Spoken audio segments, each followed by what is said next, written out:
Hello, good evening, welcome to my humble model railway, Bedstead Junction. Paul Cherry Trains here. Now, it's been quite a while since I posted a video, and that's because my car has been off the road, and it needed some quite drastic repairs made to it. It's back on the road now, but I've been running around trying to catch up on shopping and doing dump runs and stuff like that. So trying to catch up, and it's only just now that I've managed to get back into the model railway thing again. Now, I've bought another locomotive which you'll be seeing in due course, but first of all, I'm going to have a little talk about partially about the background of these locomotives. And just bring me just I'm going to straighten my glass a little bit. There we are, put them up a bit more. That's perfect. Okay, right now, the Great Western Railway, or what some people call God's Wonderful Railway. Okay, and a lot of people would imagine that we think of God's Wonderful Railway, maybe the castles and the kings, the stars, the saints, all flying down the track, and perhaps maybe going along the seawall towards places like Dawlish, Teignmouth, Paignton, Torquay. But really there was another side to the Great Western Railway, and that's the industrial side, and that couldn't be more emphasised than what actually made our industrial revolution actually run, and that was coal. Coal fueled our industrial revolution and continued to power our industries right up until fairly recently. Now, in South Wales, obviously, lots of coalfields. The Great Western Railway absorbed a lot of the Welsh railways in 1923, and it was at that time that certain locomotives were built to actually suit the Welsh coalfields.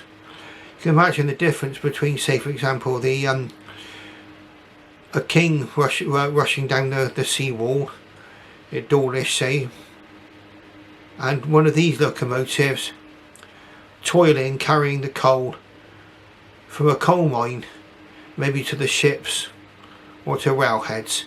Okay, now without any further ado, we're going to get to the model which I bought. I've just received this today. I've not even taken out the box yet. Now, well, just bear with me, I'm just going to grab it for you, just right behind me now.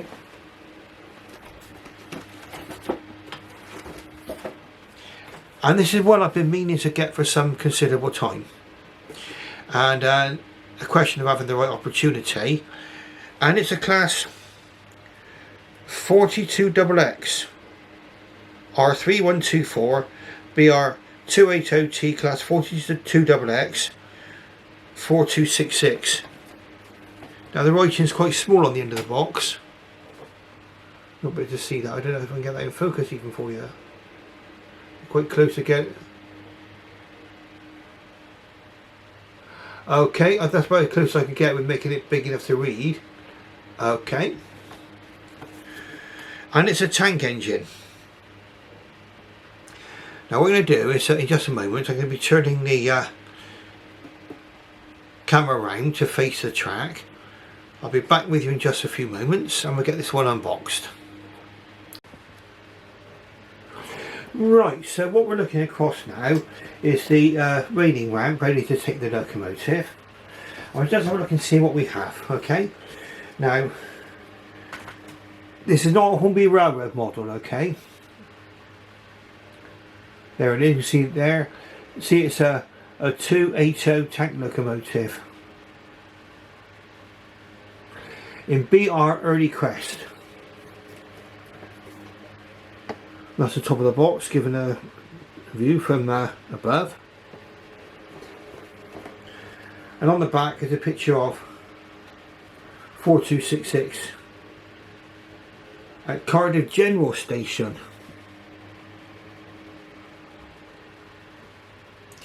Okay. Oh, you can see it more here. I'll just try to bring it around. I might get my thumb in the way. You see the details on the box there. Your 42XX BR280T class 4266. So the actual photograph there corresponds with the locomotive we're going to get in the box. And there's also a history on the back of the box there. Okay, and we shall, if you want to take a picture of that, or freeze frame, there you go, read that if you wish. But I'm going to be giving you some of the history as we go along.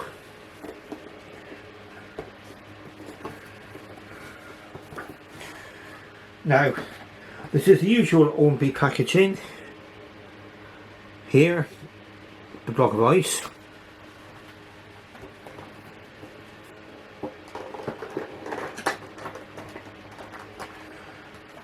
Now this one was advertised as new. Okay, so it'll be interesting to see what we get. Well, that's a good sign. A completely unopened detail pack there. You've got a couple of steam pipes in there. I can see a coupling, and also brake wadding. Sorry, I let that go down a bit low there, didn't I? There we go. So there we are. That's the accessory pack.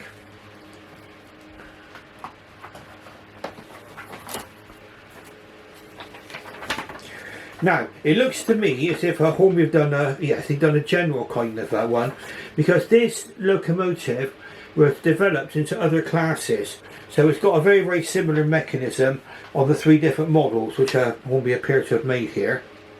So we've got the 42, 52 and 72 XX class there. Okay, and that's the operating instructions covering all three.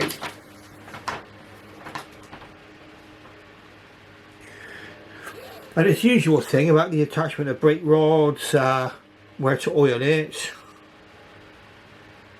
accessories and where to put them. They do actually tell you where to put them. And then body removal as well. Body removal appears to be by 2 screws, which is unusual.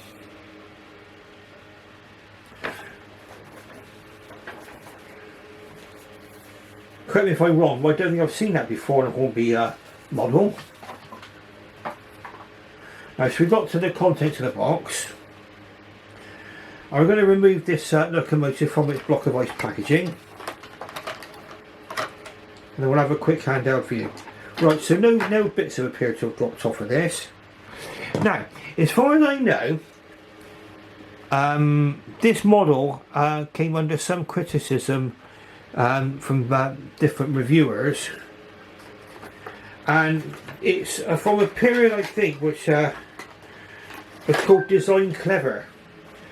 And I think what Design Clever meant was that there would be, you know, somebody has said that there's less detail involved on these, less separately fitted parts and stuff. But we'll have a look into that. I mean, I know experts, and I usually can tell when a locomotive looks the part. We'll get this one up on the Lazy Susan at some point, and we'll have a proper look at her. But here she is in all her glory. This is the model 4266. No my big thumb getting in the way. That's what we've got up in the air there at the moment. Okay, you can clearly see the wheel arrangement there. Appears to have a drain cocks already attached. Right, okay, this would have been the first thing that would have started off anyone complaining about this model. It's not got sprung buffers, okay. That to me is a nice to have, okay. It's not essential on the model as far as I am, in my opinion, but it is. But a sprung buffers would have been sort of a sign that they've gone the extra mile with it. Okay, so no sprung buffers. I think that would be probably the main complaint on here. Oh, the smoke box starts. I don't know if you see that from here. You can focus on that. Do you see the number there? 4266. The smoke box starts. It's moulded on.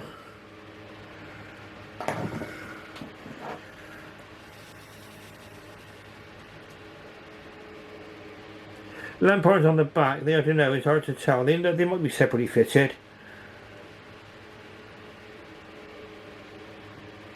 but it's still quite a nice handsome model. I mean, I think it's lovely. I mean, it looks, to me, once it's on the track, does it look the part?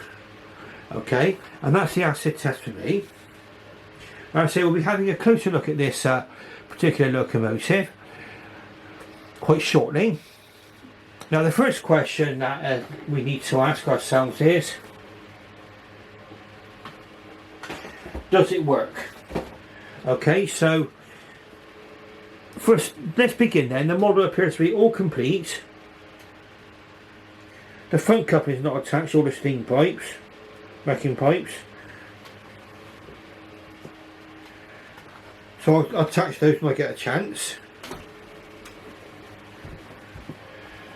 And let's just get this one onto the track. Now, I've not oiled this one at all, or serviced it, so before we get an oil in, let's have a quick look at this, eh? Maybe I don't put it on the track properly there. Aha! That's a little bit better. Okay, so we'll see if we're quickly on the track quite shortly. And we're just by the level crossing there. Right, test number 1. Right, okay, might need a bit of encouragement. Let's have a look, because it's on that level crossing, so let's have a look now. Oh, there we go. Trying to go backwards. Okie dokie.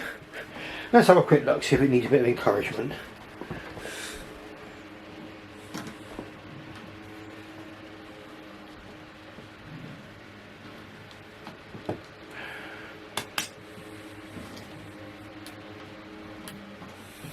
Right, it doesn't appear to want to go.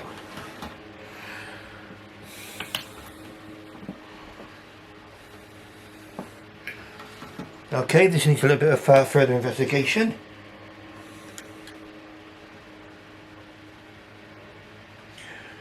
I'm going to stop the camera and just try some various different things. Right, now I've got this locomotive working, okay, and it had various issues. Now, was it damaged in transit? I don't know. Have I been able to fix it? Yes. Have I come across this problem before? Yes. I've come across another problem which I'll be coming into in quite shortly. But first of all, what I would say is that, I mean, I've had mixed results from buying things from eBay, which this one came from. I mean, could it have happened in transit? You can never tell, can you? I mean, you can. There's always a temptation to send a locomotive back from whence it came, but in this particular instance, I decided to have a go at fixing it. Okay, so if you look across here, you can probably see the usual things I need, like my tools there. This screwdriver here, battery. We're testing it with battery. See over there, the cradle, we'll try to use. And again, we're in a situation where the valve gear was broken. Okay, so now I've had this to various varying degrees. I had this on my King Arthur class. The valve gear fell apart shortly after sending it around the track. This one here was, I think you saw it before, it wouldn't go forwards or backwards, and it's very little wonder actually. Now we're going to be getting this model up onto the Lazy Susan.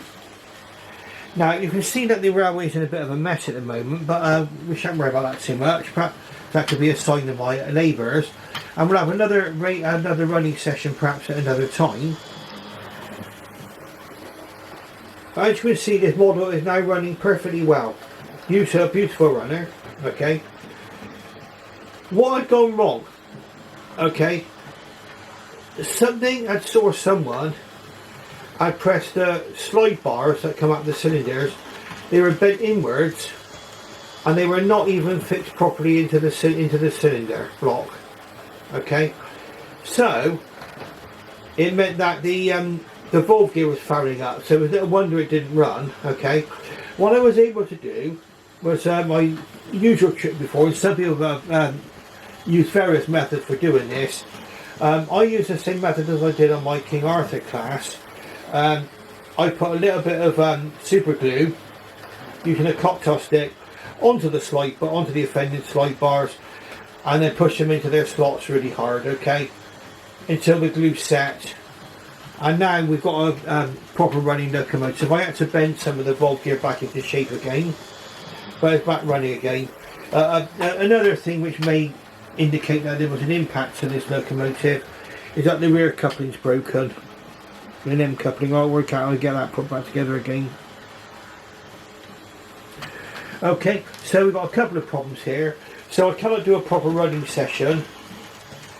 I don't know if I'm seeing things, but it looks to me as if the coupling that goes into the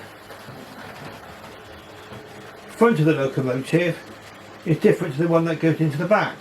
Well, that's another problem which I need to resolve, okay? But as you can see, we've got her running lovely now in forward. Turn her down there.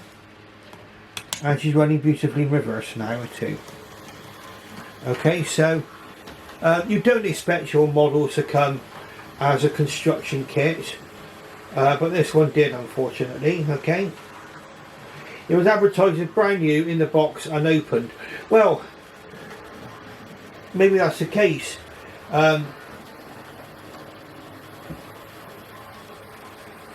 Claim it to be unopened. Okay, so we've got it's not been test run. It would have been quite apparent if the seller had have tried to run it in the condition I found it. I wouldn't have run. Given the seller the benefit of the doubt, I'm going to say, well, I've got a working locomotive now, so let's go on and get it all fixed, get the other problem fixed as well. So if you bear with me just a moment, we can have a look and see how we can get that coupling fixed, and then hopefully we can get a freight train running. So I'll be back with you in just a few moments. Right, so hopefully at long last I have a locomotive that's fit for service, and I've also made up a nice little train just for it to pull. Now then, we're just going to send it around the track a few times and we'll just test it out. Okay, seems to be pulling quite well, running quite smoothly as well now, now that the valve gear is all put back together again. And I'll show you what happened on this locomotive. You may decide that on such a repair of this magnitude that you might want to send this locomotive back if it happens to yours. I'm guessing this is a one-off here. It's one of the perils of eBay. Buying things on eBay, you don't know what's happened to the locomotive while it was in transit. It could have been knocked about a bit while it was in its post, or it could have been damaged even before it left the seller. We don't know. Well, I'll give the seller the benefit of the doubt on this. We're running beautifully now and I'm a happy bunny. Right, so we've got the lovely 42XX going around the track here. It's putting a couple of Hornby wagons. It's putting a Smith's Crisp, which the brand of Smith's Crisp I think has disappeared now. I think it's all Walkers nowadays, isn't it? KP Peanuts. We've got the England football wagon, which was for England, for the England and Euros, I think.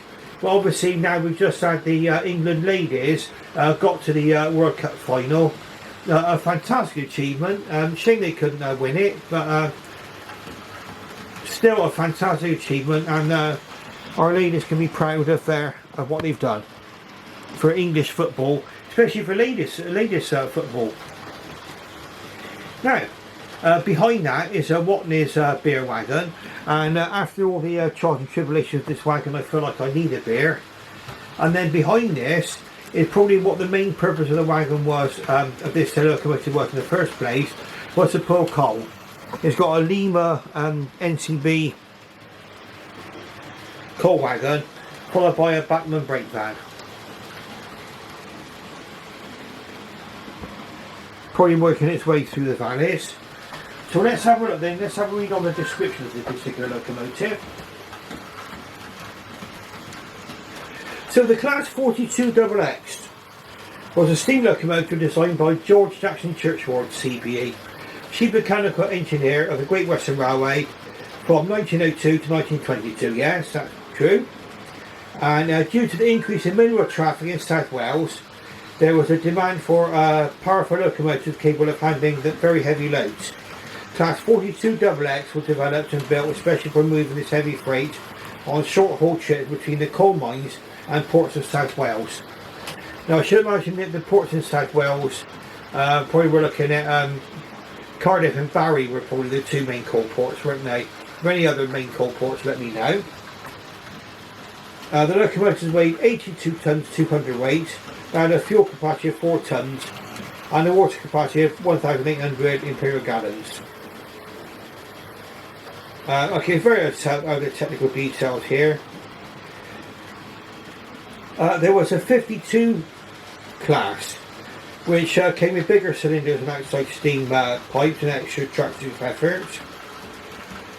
And eventually there was a 72XX, which is a model you can get by Hornby, and that is I believe that one's got a rear pony truck.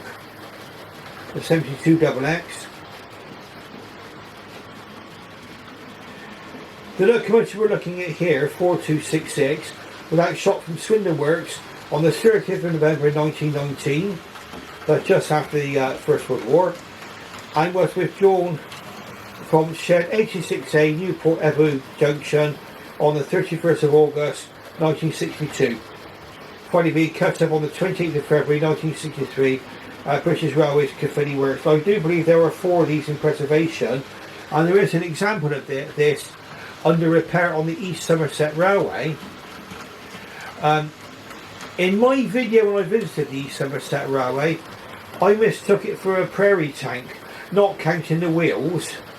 And if I would have looked carefully as well, it could not have been a prairie tank because it didn't have outside steam pipes. These got outside cylinders but inside steam pipes. This one, like I say, is in black, a plain BR black, early crest. What a lovely locomotive going around the track. I don't think there's any cab detail included on this particular locomotive. And I don't know how easy it would be to add a loco krill. We haven't looked into that. I might be removing the body just to give it a little oiling and a service when I get a chance. It was making a tick tick tick tick tick noise as it was going around the track as well when I actually got it running. But that was with the loose valve gear.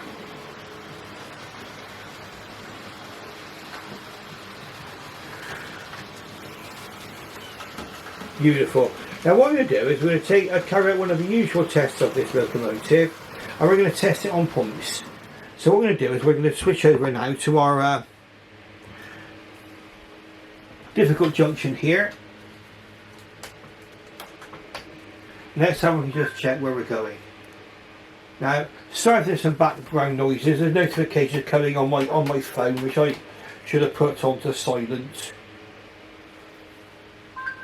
Sorry about this. Just to put this phone onto silent. It's all live stuff, and of course I've had quite a trying time with these repairs. Okie dokie, that should stop us from having any background noises. Right, let's have a look and just check that the points are set correctly. I believe they are. And let's try this one over points. I'm quite confident actually, quietly confident, but we'll see. Oh, beautiful.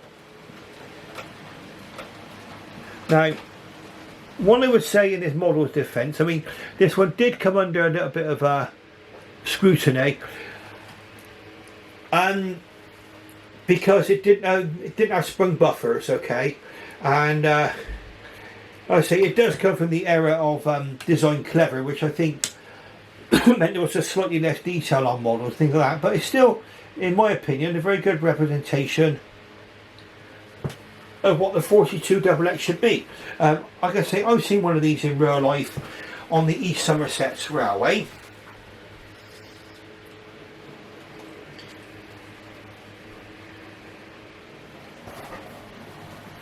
Sorry about that, I just had to give this one a bit of encouragement. That's not the fault of the locomotive, that's the condition of my track. It probably needs a bit of repairs, some long side repairs. Let's have a look and just see now. We'll just watch it go into the goods shed. Try and work out where the braking see if there's any braking continuity. No, working perfectly now. Okie dokie. That's just my track. Right, so I think what we'll do now is we'll get ourselves up onto the Lazy Susan quite shortly.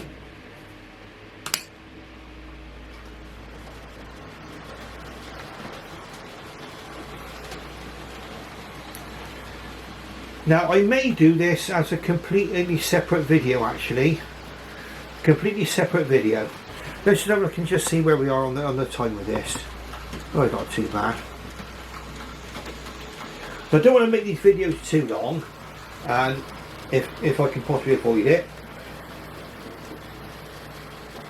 And we can also, I mean, when we get this up on the Lazy Susan, we can talk about the actual repairs I had to carry on this locomotive, and what sort of detail there is on the locomotive for us to see.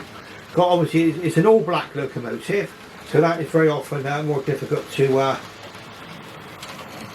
see.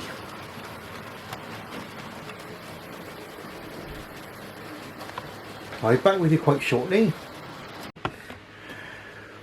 Right, here we are now. Now we've got the lovely Class 42XX on the Lazy Susan. You can see it's a tank engine. Very, very similar size actually to the Prairie tank. But obviously you needed the extra driving wheels for extra traction to pull the very, very heavy freight trains, which were usually coal, going from the mines down to the actual ships. Now let's have a look and just see where the problem was on this particular locomotive. I'm just going to lift it up a moment. I'll just take a look underneath. I can tell you in a second.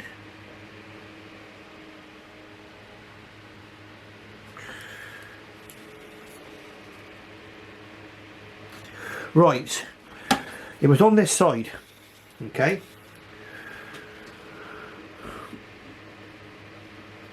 that's pushed back now. That was loose.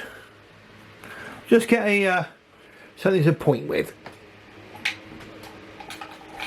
Okay, red paintbrush I do. Here we can see the slide bars and the crosshead and the connection rod going up from the middle wheel to the crosshead, okay, to drive the valve gear. That was all pushed in. The crosshead was not actually situated correctly in the slide bars, and also the slide bars weren't correctly located in the cylinder. Okay, so that entailed me having to push it all back together again and glue it again. I'm just trying to, don't want to blow my own trumpet too much, but I can't remember which side I did it on now, but that would give you a good idea what was actually wrong with this locomotive.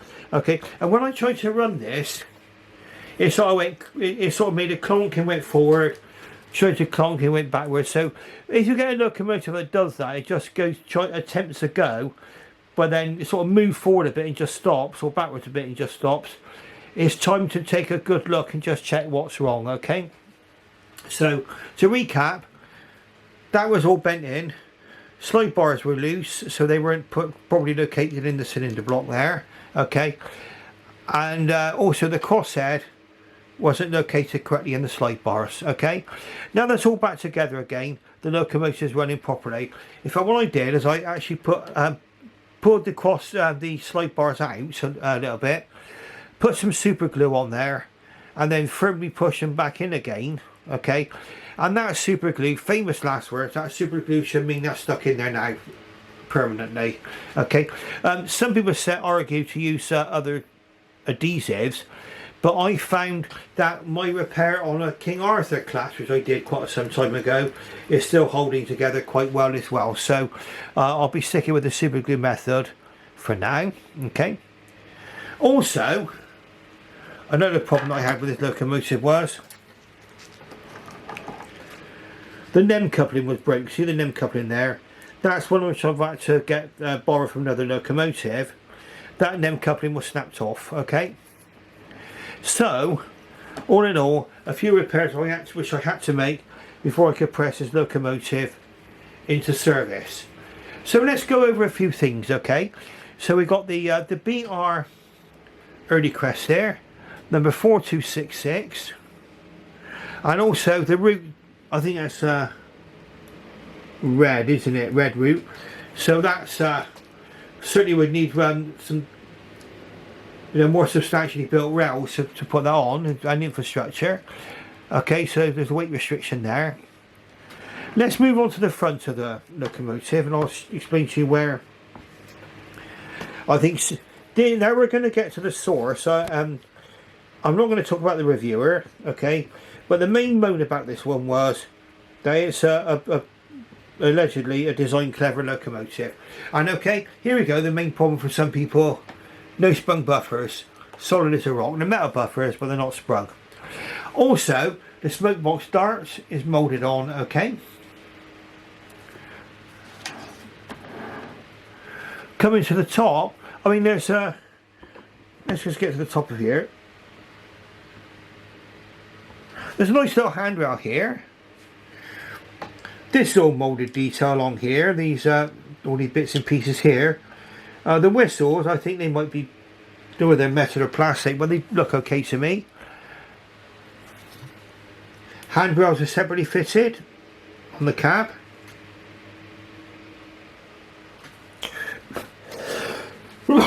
Now on mine, the drain cocks were already fitted down there.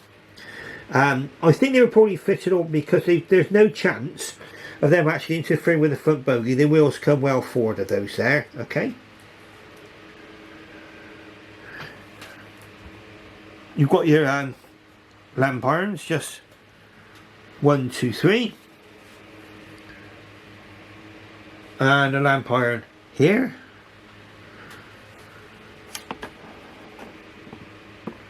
There's your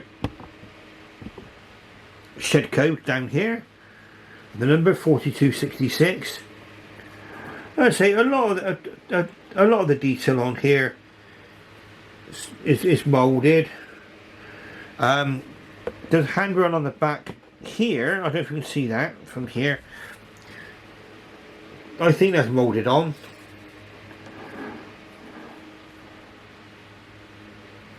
I come into the tender.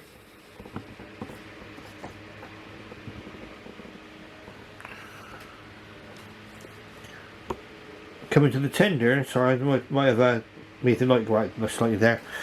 I don't know if you can see it, but there's a 1, 2, 3 lamp irons there, hook there. Again, buffer is not sprung. Right. I stand corrected on something I might have said a minute ago. Right, those handrails there are moulded on.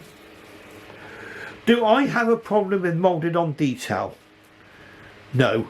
Okay, as long as it looks fairly convincing, I'm perfectly okay with it. There might be other people shouting from the rooftops, no, no, no, I want separately fitted parts. Okay. Some of us in the past, I mean, I think that because of the demand for the extra detail, especially fine detail, a lot of models these days are getting quite fragile. Now that I've got this one fixed with the valve gear, which it is quite not good actually, it's metal valve gear. Now that I've put back together properly, now it's all right. I think we've got a nice strong model here that's going to last me for some considerable time. Let's take a look at the coal load. Now the coal load, not bad. Not bad really, as far as I can tell. And there is some cab detail, I think you can see inside there. Yeah, there you go.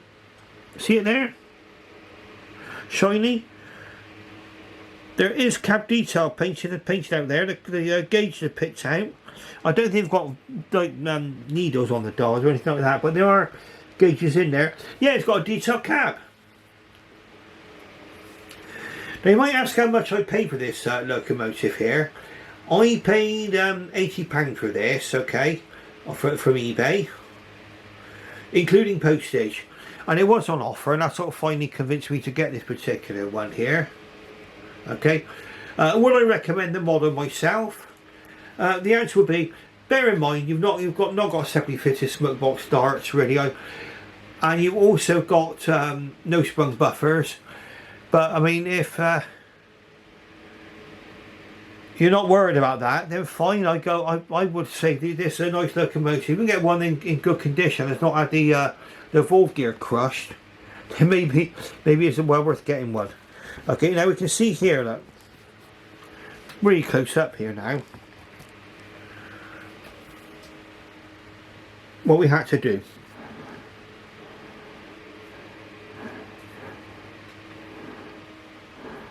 Yeah, I do believe it's on that side we had to repair. You can see here what your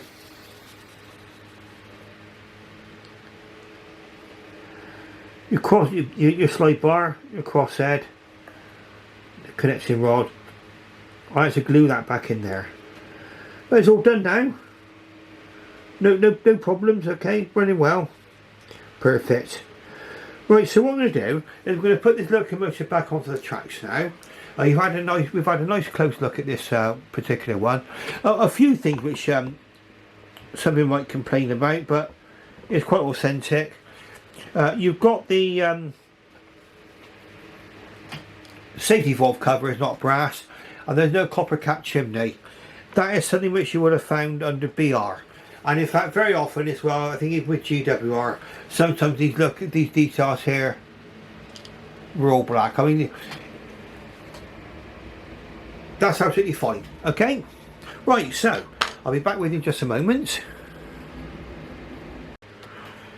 Right, so let's get back underway again.